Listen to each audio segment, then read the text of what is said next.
찐 수혜자입니다. 우리 이호선 씨가 요새 유명세를 치르느라 길거리를 못 다닐 지경이라고요. 그 정도. 그 정도는 아니에요. 프로그램이 또 워낙 잘 되고 많이 알아보죠. 근데 뭐 많이 알아보시는데 그냥 버스 탈 거 여전히 타고요. 지하철 탈 거 타고 그냥 탈 거 다 타고 다니는데 최근에 이제 다니면서 이제 많은 분들이 사진 찍자고 많이 하시고 또 먹을 거를 되게 많이 주세요. 제가 좀 잘 먹게 생겼어요. 그런데 제가 약간 안 먹을 것 같진 않아요. 묘하게. 보고 인천에서 쫄면으로 찐 살이에요. 인천은 전미가 아, 인천이요? 인천은 혼자 독점하려고 하지 마세요. 네. 아무튼 근데 제가 한 번은 이제 길을 가는데 한 7살, 8살 된 아이가 저한테 상담하는 선생님이다! 상담하는 선생님이다! 이러면서 막 달려오더라고요. 그러니까 이제 거기서 이제 어머니가 오셔가지고 막 인사를 하시는 거예요. 반갑다고. 근데 그 친구가 저한테 나가세요! 나가세요! 계속 그렇게 얘기하는 거예요. 제가 그 상담하다가 정말 이 모든 상황에 함께 하려고 하지도 않고 이 상황에 대한 희망도 전혀 품지 않은 분에게 제가 그럴 거라면 나가시라고. 나가세요. 네. 이런 얘기를 한 걸 이 친구가 이제 짤을 본 거예요. 나가세요. 나가세요. 나가세요. 그래서 제가 그래서 어머니께 어머니 15세 관람 불가입니다. 어머니 그거 그러시면 안 됩니다. 그래서 그런 이제 방청에 대한 걸 이제 요청을 드리고 그분들 중에는 감사하게 뭔가를 주시는 분들도 계시지만 이제 짧은 시간에도 상담을 받고 싶은 분들이 계세요. 아, 주면서? 주면서? 강연한 다음에 이어서 다음 공간으로 이동을 해야 되잖아요. 그럼 이제 차를 타야 되는데 그 사이에 강연 끝나자마자부터 이렇게 팔을 잡고, 계속 가지고 가시면서 제가 차를 타는데 저를 이렇게 안쪽으로 밀면서 나도 같이 가겠다고.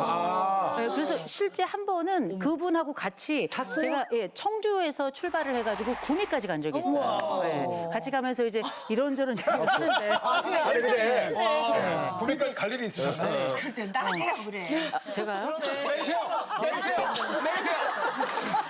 연습해야 되겠네요. 내리세요. 연습해야 되겠어요. 근데 제가 근데 사실 최근에 약간 놀란 게 있어요. 그게 뭐냐면 제가 사실 MBC하고 인연이 좀 깊어요. 정선희 문천식 씨 함께하는 그 지금은 라디오 시대라고 하는 그 라디오를 좀 함께 하고 있거든요.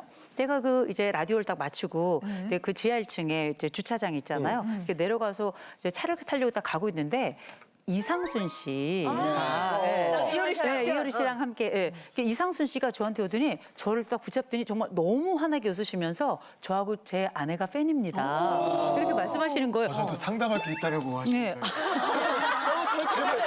제발 제 얘기 좀 들어주십시오. 저 이상순입니다. 이상순입니다.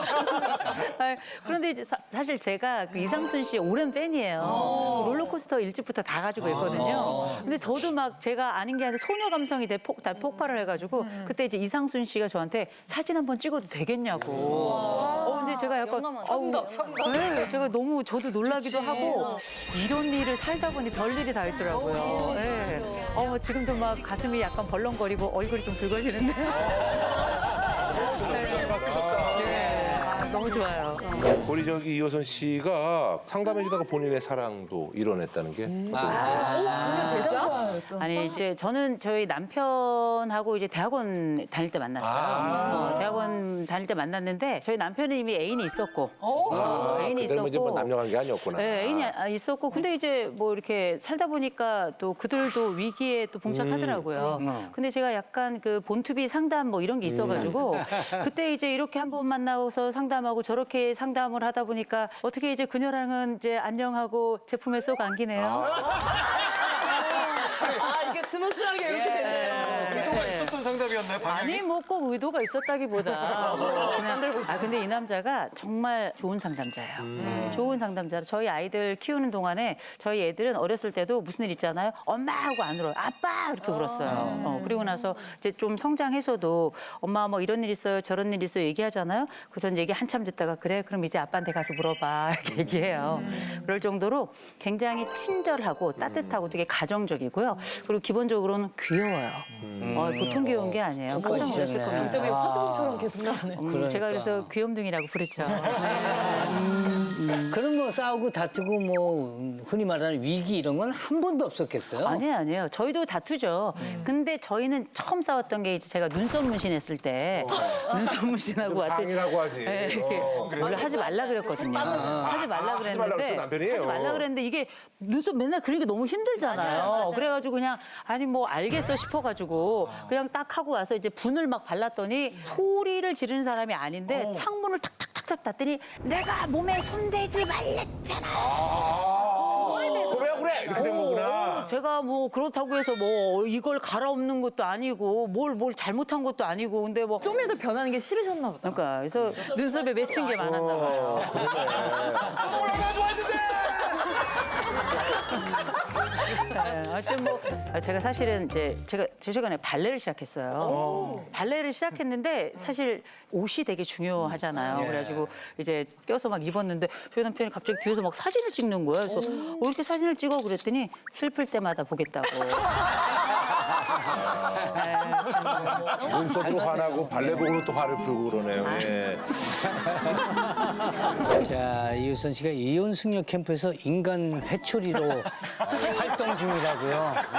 네, 인간 회초리로. 정신 좀 바짝 들게 또 해야죠. 그런 분들 또. 제가 했던 말들만 모아가지고 이렇게 편집해 놓은 게 유튜브에 있는데 이게 100만 조회수가 넘었다는 거예요. 그래가지고 많은 분들이 보시고 그래도 좀 약간 등을 긁어주는 것 같은 긁어줘서 좀 고맙다 이런 얘기를 하시는데 그래서 어떤 게 그랬을까 좀 생각을 해보니까 네. 제가 이전에 여러 사례들이 좀 많이 있었어요. 많이 있었는데 그중에 이제 가불부부라고 있었어요. 남편이 아내를 마치 선생님이 학생 가르치듯이 모든 걸 다 시키면서 본인은 사실은 거의 일을 많이 하지 않고 고가의 외제차를 사고 이제 아내는 사실은 뭐 계속 이제 노래방에서 일을 하면서 굉장히 어렵고 그러나 갔다 와서는 삼시세끼를 다 다른 반찬으로 차려야 되는 이런 또 가족이 있었는데 이 남편이 아내에 대한 불신이 굉장히 큰 거예요. 그래서 이 선생님이 주신 솔루션에 대해서 나는 잘할 것 같은데 내 아내가 잘 못할까 봐 그게 좀 걱정이 된다 하길래 제가 했던 얘기가 너나 잘하세요. 제가 이제 그 말씀을 드렸던 거고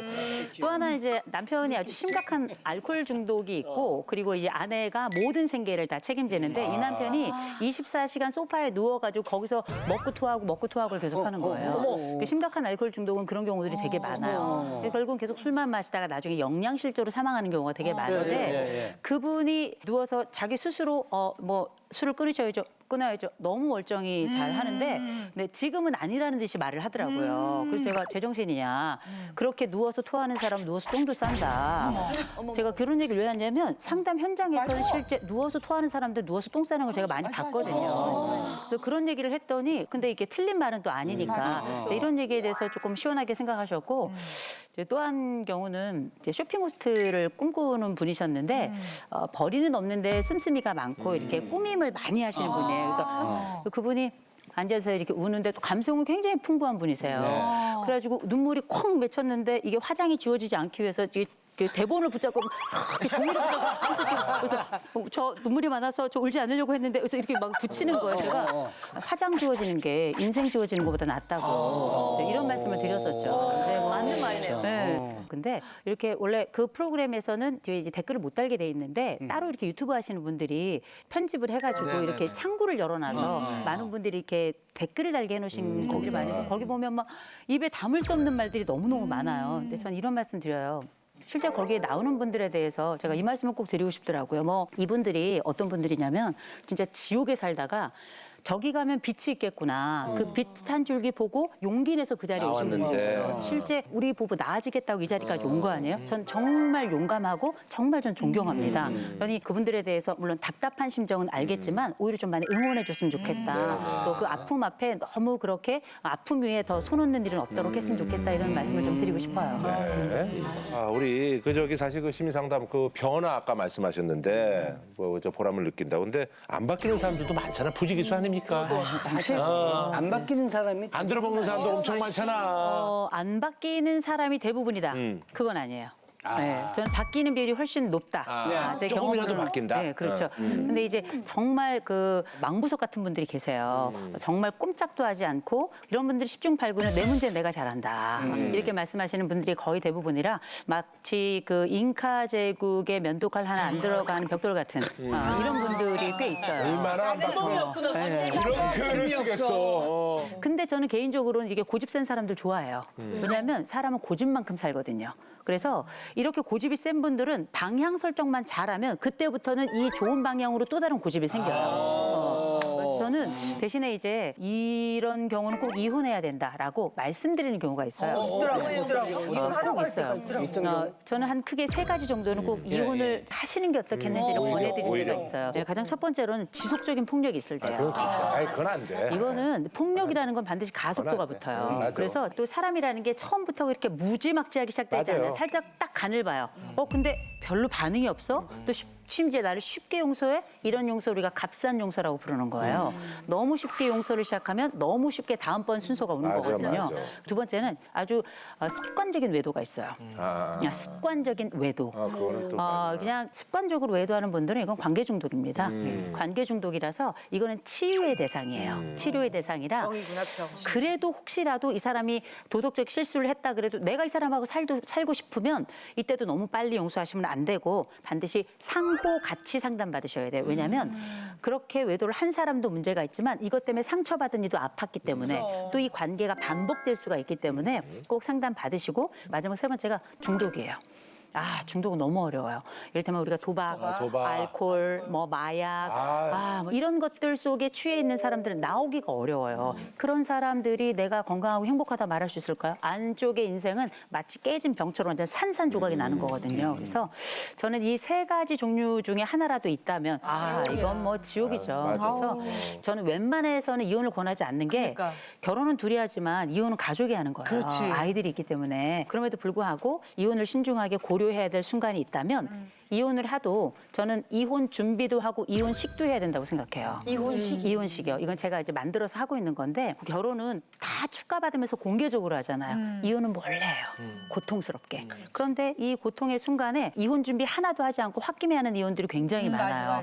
그러니까 딱 이혼하고 난 다음에 아무것도 준비가 안 되는 거예요. 경제적으로도 관계적으로도 아이를 키우는 문제도 아무것도 준비 안 돼 있는 상태에서 이혼을 하니까 심정적으로도 묶여 있는 상태가 계속 이어져요. 그러니까 그 사람이 더 미운 거거든요. 그래서 저는 제 상담실에 이혼식을 해요. 거기서 성혼 선언문처럼 이혼 선언서도 제가 만들었어요. 만들고 그거 같이 읽고 사인하고요.